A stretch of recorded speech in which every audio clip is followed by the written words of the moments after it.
Welcome to The American Dream, a show that started right here in San Diego, America's finest city, that now spans positive media all across the country, real stories in real neighborhoods.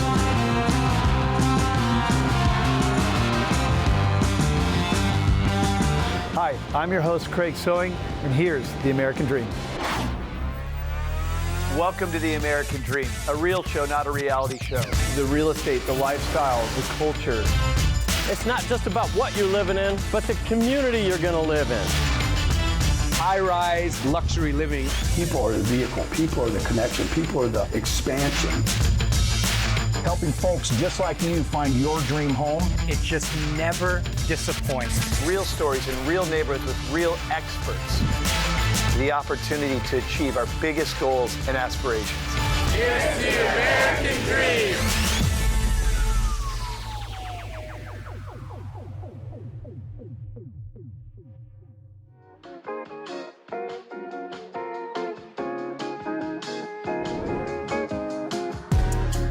Hi, I'm Jen Dillard, and I'm your host of The American Dream in the beautiful Columbia River Gorge. Today, we're standing in front of Doppio, a coffee shop that is one of Hood River's favorites. In a few minutes, we're going to go inside and we're going to meet the owners, Karin and Mike. But first, I want to give you a tour around the community that I am proud to call home. Welcome to downtown Hood River, a historic downtown area where all within a few blocks you can find casual dining, fine dining, sporting goods stores, high-end clothing boutiques, and my favorite is all the smiling, friendly faces. I am sitting here today with Karin and Mike, the owners of Doppio and Ground Coffee. You guys, how long have you guys been in business? We got Ground in 2008, and then we got Doppio in 2015. Okay, so you had Ground first. Yes. How was it opening your first coffee shop in Hood River? It was really scary. Yeah. So I was a flight attendant for 10 years, and then my airline went bankrupt in 2008 in the crash. I always thought it seemed like a good idea to have a coffee shop, and Ground happened to be for sale, so I did that by myself until 2015, and then Doppio came up for sale, and Mike suggested that, why don't you buy Doppio? And I said, no way. I have a feeling you said it a little bit more aggressively than that. Go. But then he said, let's do it together. Yeah. So we did. So we bought Doppio together. Yeah. Now we have both, and we run them both together.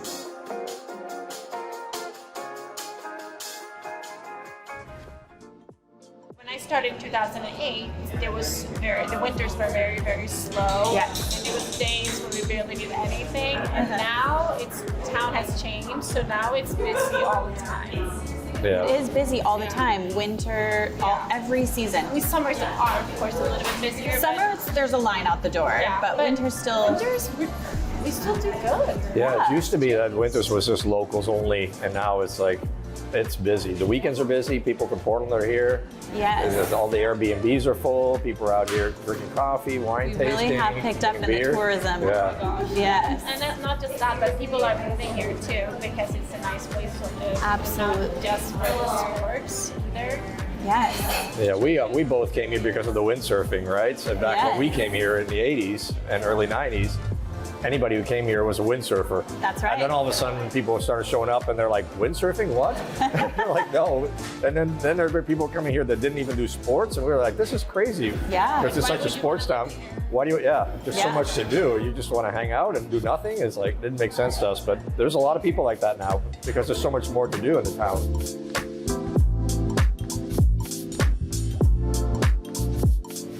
I'm standing here with Aaron, who's the manager of Doppio. Aaron, have you always been the manager, or?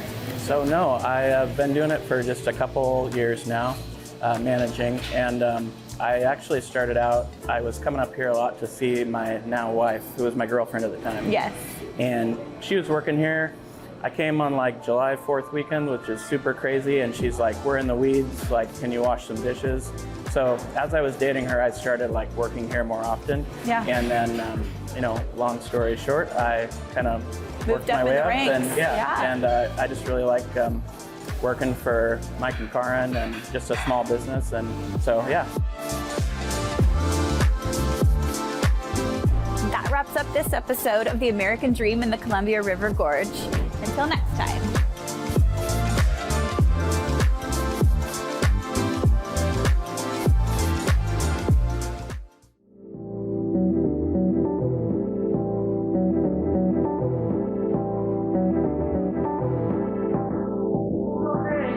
So glad you could join me.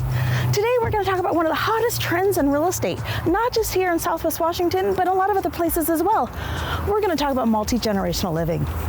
This is the American Dream. This is American Dream TV, and I'm your host, Tracy D. Mars, taking you off the beaten path with selling Southwest Washington. So what is multi-generational living? Well, I'm multi-generational living. About 5 years ago, we built a 2-bedroom, 1-bath apartment behind our garage for our oldest daughter, our son-in-law, and our grandchildren. The cool thing about this is we get to see them all the time and help out with babysitting. The con about this is they get to see me all the time.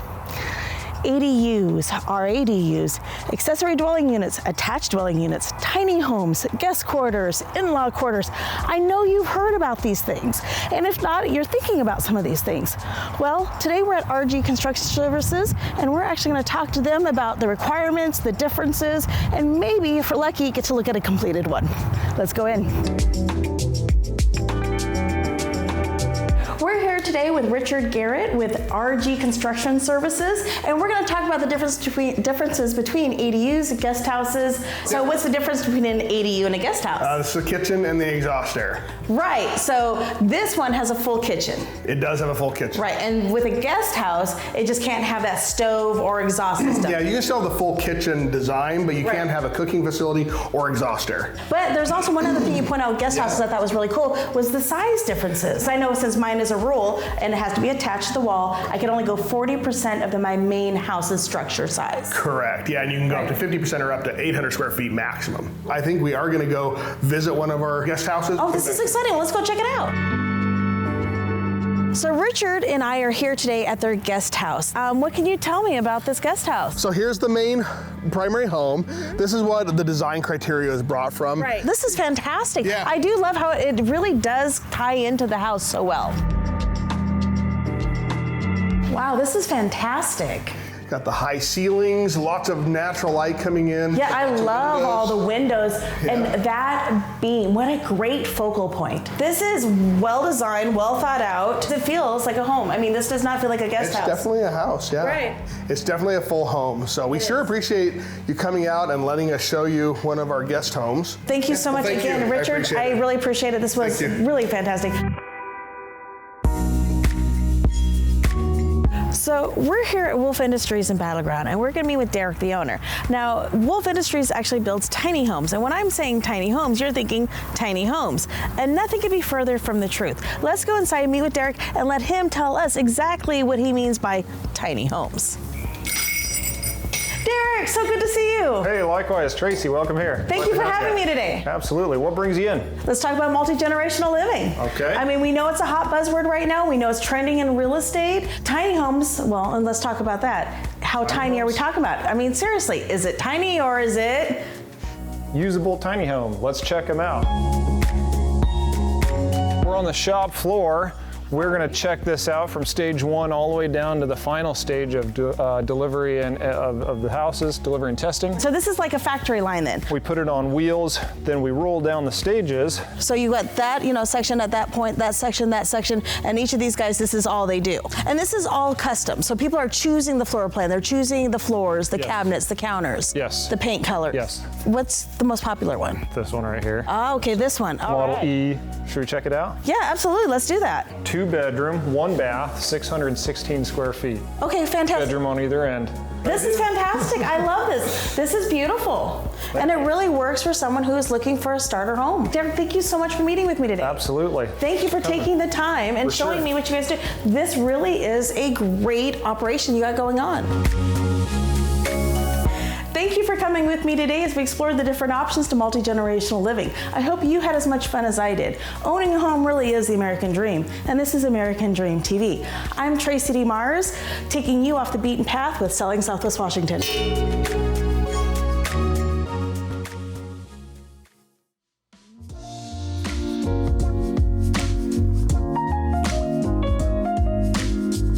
Ben Nelson, your host of The American Dream. Last time you followed me as I explored historic 3rd Street here in downtown McMinnville. This is such a great downtown that before we move on, I want to show you a couple of the best places to stay whenever you're in town for a visit. Whenever you visit an area, you want to find accommodations that add to the experience, and McMinnville's Atticus Hotel is one that does it best. In fact, the combination of the guest experience they create and their amazing building are just a couple of the things that help them get on one of TripAdvisor's top 25 hotels in the entire country. Let's go in and see what makes this hotel so special. Hey Ben, welcome to the Atticus Hotel. Hey Erin, thanks for having me here to show us your amazing hotel. Can you tell us a little bit about your hotel? Absolutely. We are an independently owned and operated 36-room luxury lifestyle hotel right here in the heart of beautiful historic downtown McMinnville. We opened in April of 2018, and we like to think of ourselves as the unhotel hotel in a lot of ways. Tell me about that. What does that mean? Most hotels have a front desk. Our hotel has a welcome bar, and we greet every guest at the Atticus Hotel with a complimentary glass of our Stewart Bubbly, which is made just down the street. Our perspective, a hotel shouldn't really be an island of the other. It should be a place that brings people together, that allows our guests to really interact with our local community, to get to know this community from the inside out, and to learn about it from the people who live here and know it and love it on a daily basis. One of the things that I think is very unique about this building is that it looks like an old, historic, iconic building for the area, but it's actually fairly new construction. And that was on purpose. Tell us a little bit about that and about the building construction. Absolutely. So we opened in April of 2018, and it was really important to us that this building feel like it was always here and had always been a part of the community. So we worked with an amazing Portland-based architect, Nathan Cooprider, who's from McMinnville originally, and we really created a building that felt like it belonged within the fabric of our community. And we did such a good job that guests often argue with us and don't believe that this building is actually new construction. And it's all the details. It's the really high ceilings. It's all the trim work. It's all of the thoughtful little touches throughout the architectural design that really make people feel like this building has always been in our community. Erin, thanks again for showing us around your beautiful hotel. I love the passion that you have for this building. Appreciate you showing us around. Thanks for coming, Ben. We appreciate it.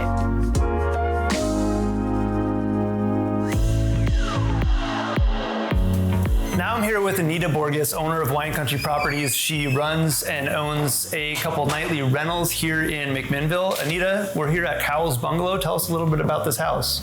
Well, the Cowles Bungalow, this is one of our favorite vacation rentals. You know, when you instantly walk in, you just begin to decompress, relax, and you can begin to enjoy your friends and family here. And that's what vacation rentals are all about. They're about spending time with people and creating those memories. You're just a block and a half down 3rd Street with the restaurants and the wine tasting rooms and the shops. Or you can just go ahead and you can go drive out on some beautiful drives, beautiful rolling hills, and discover all kinds of new wines. This is an amazing home. You spent a lot of time on this house, early 1900s bungalow. Spent a lot of time renovating this property. Tell us a little bit about that.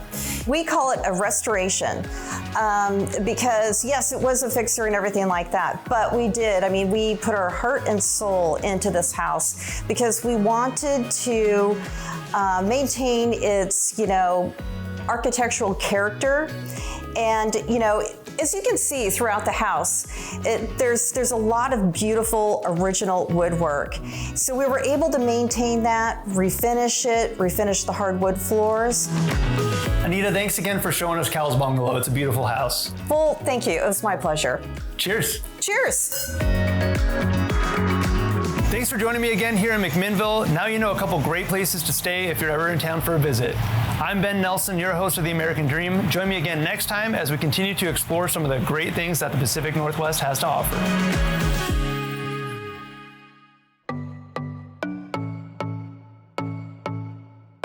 Hi, welcome to The American Dream. I'm your host, Brooke Knight, and today we're at the Grove here in beautiful Bend, Oregon. This exclusive and glorious community combines office space, a food hall, luxury condominiums, and even single-family homes, all located in one of the most beautiful places on earth, Come along with me and let's check it out.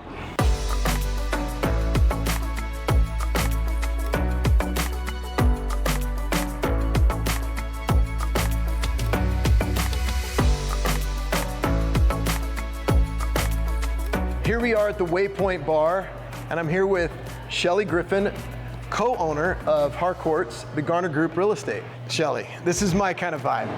All of life's daily amenities right here at your fingertips. You know, let's start with Bend in Central Oregon. Tell me a little bit more about this area. I've been coming here since I was young and absolutely love it. What do you love about it? Well, for me, it's home. I mean, born and raised here. I love Central Oregon. You know, Bend is amazing, as is Redmond, Prineville, you know, all the areas. I mean, and each one kind of offers something different.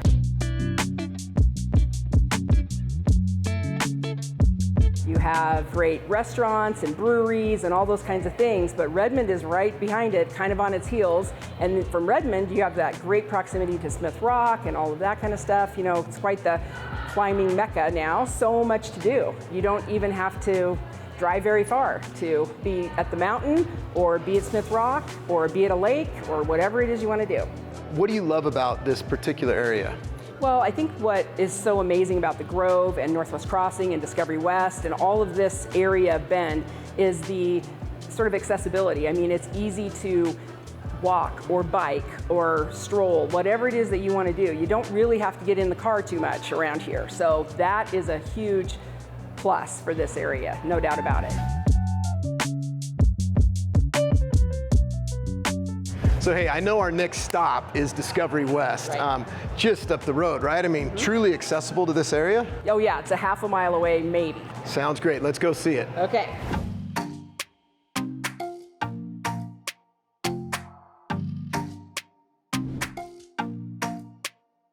We've now slipped over here to Discovery West, a neighboring community where residents will have access to 40 acres of parks, miles of trails, and proximity to all that nearby Northwest Crossing has to offer, including a variety of dining options, shops, and conveniences. Shelly, tell us more about this growing and exciting community. Well, Brooke, we're right here in the heart of everything. Northwest Crossing is just a hop, skip, and a jump away. You'll find all kinds of retail shopping, restaurants, schools, and then here in Discovery West, we're just kind of getting underway. We're currently building in phase 4. We'll have 17 phases in the end. Probably, you know, somewhere in the next 10 years will be completed out here. We also will have some lots that are available to the public for the first time, which is new and exciting, so we're looking forward to that. We have all kinds of housing types. We have single-family residential detached homes. We have a product called the Muse, which are townhomes, but they look onto a central greenway, which is sort of a public pathway that will lead to our plaza area.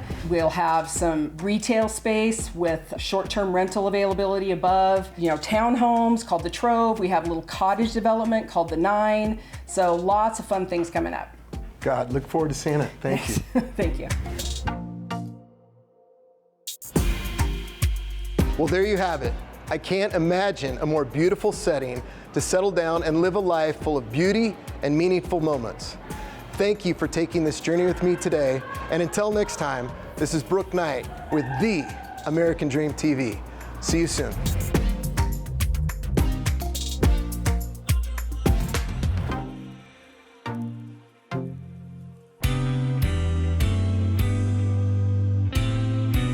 Welcome to Portland, Oregon, the city of roses and thriving communities.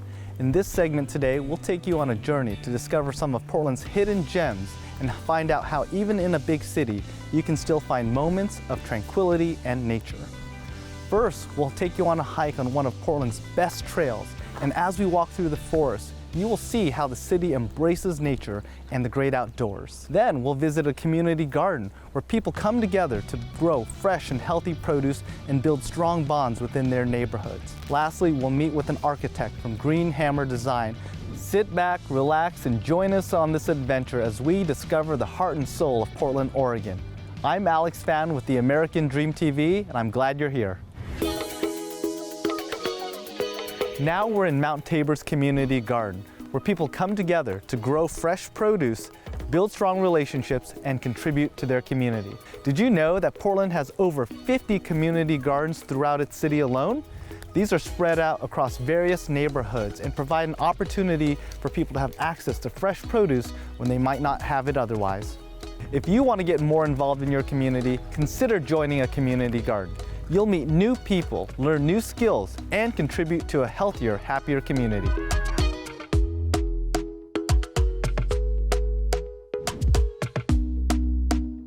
And now I'm pleased to introduce Michelle Gilla, a local resident and advocate for conservation efforts in our neighborhood. Michelle, tell us, what inspired you to get involved in conservation for our community? About 23 years ago, I bought a home here in the Mount Tabor neighborhood. And I have a half acre there. When I bought it, it was all grass and gravel, and I was determined to work on restoring the habitat with Mount Tabor Park here in my backyard.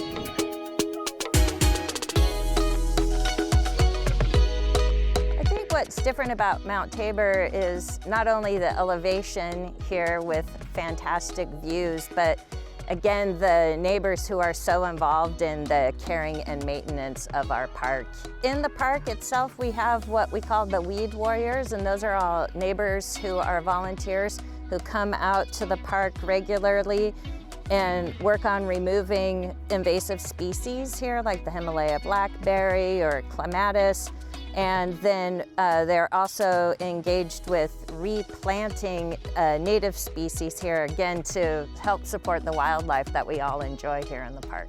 Awesome. Thank you so much for sharing a little bit about your neighborhood with us today.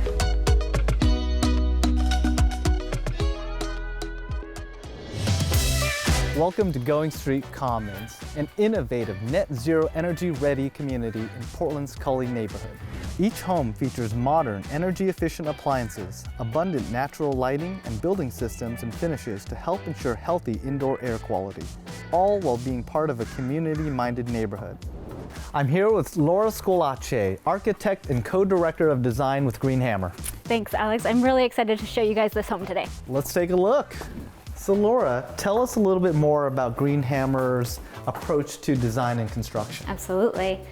Green Hammer is a full-service design and build company here in Portland, Oregon, so it's comprised of architects like myself, as well as construction experts. We provide energy-efficient, high-performance homes for our region. We're creating homes that promote health and wellness, as well as environmental responsibility. The organization of the homes here allow people to commune with their neighbors and let kids play safely and garden together, share resources and good times. Oh my gosh, that sounds amazing.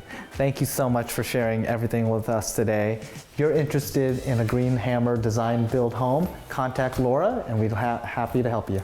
Thanks.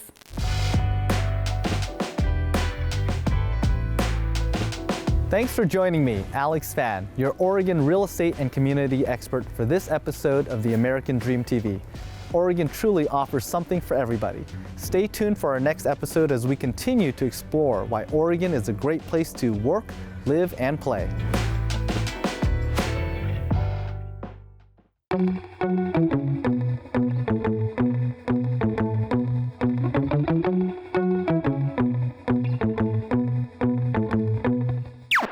Get ready to experience one of Portland's most vibrant and diverse districts. I'm Adriana Foki, and this is American Dream TV. So I'm here today in Fopo, as Portlanders like to call the Foster Powell neighborhood. This triangular slice of land is bordered by 3 main arterial streets in the southeast quadrant of the city. Here in Fopo, you'll find everything from game shops to bookstores, taxidermy, ethnic foods, street art to fine art. There's just so much to experience here and no shortage of entertainment. Now let's check out one of the main attractions in the area, the food carts on Foster. So here you can see the diversity in the cart selections. You have German, Italian, Mexican, Asian, and American food options. Just down the road is the Portland Mercado, which is a Latinx food cart hub sponsored by Hacienda Community Development Corporation, a nonprofit which supports affordable retail spaces for businesses to launch and grow. Also integral to the neighborhood is the array of colorful art murals that adorn the streets, especially on Southeast Foster. Street art by its nature is an inclusive art form which celebrates messages and achievements of community artists of diverse heritages, backgrounds, and cultures.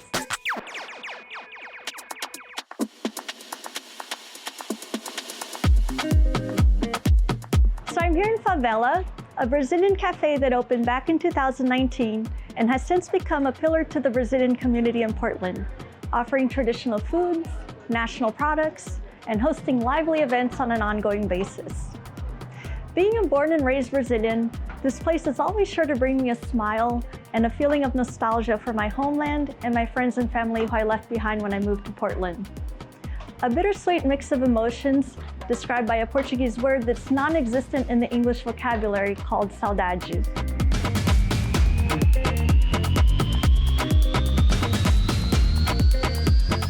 So I'm here with Rodrigo, the owner of Favela. Rodrigo, thank you so much for having us here today. Why don't we start by telling the viewers at home, what does the word favela mean in English? Favela is a very nice and very interesting word that means slums or where poor people live, but also is a place where the biggest sense of community you can find in the world. So when we chose the name of Favela, we wanted people to feel part of this community where they come to the cafe and they feel embraced and kind of just know they're going to be helping each other. We are making café doce de leite, which is a caramel butter that we make in a house here, cooked in a Brazilian style, and we put in a rim with a delicious shot of Brazilian coffee that we ground here in Portland, Oregon. So these are the most traditional street food or sampling food from Brazil. So this is the cheese bread, it's a gluten-free cheese bread. Coxinha is the chicken cone, it's shredded chicken inside. And this one is kibe, it's an influence of Lebanese food in Brazil. Here, as I mentioned, is a little wall where we honor our ancestors. You know, we are here only because of these people that worked hard to travel and move their countries and move their worlds to start a new life, and that's how we're here.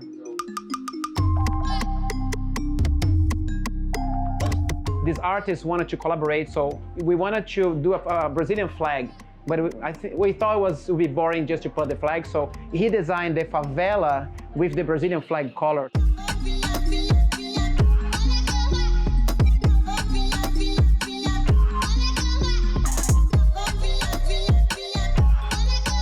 I truly hope you have enjoyed today's episode.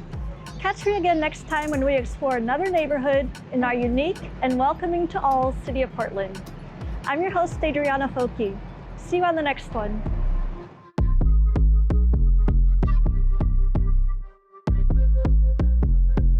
Well, I hope you enjoyed today's show, produced from America's finest city, but shot in the heart of your neighborhoods.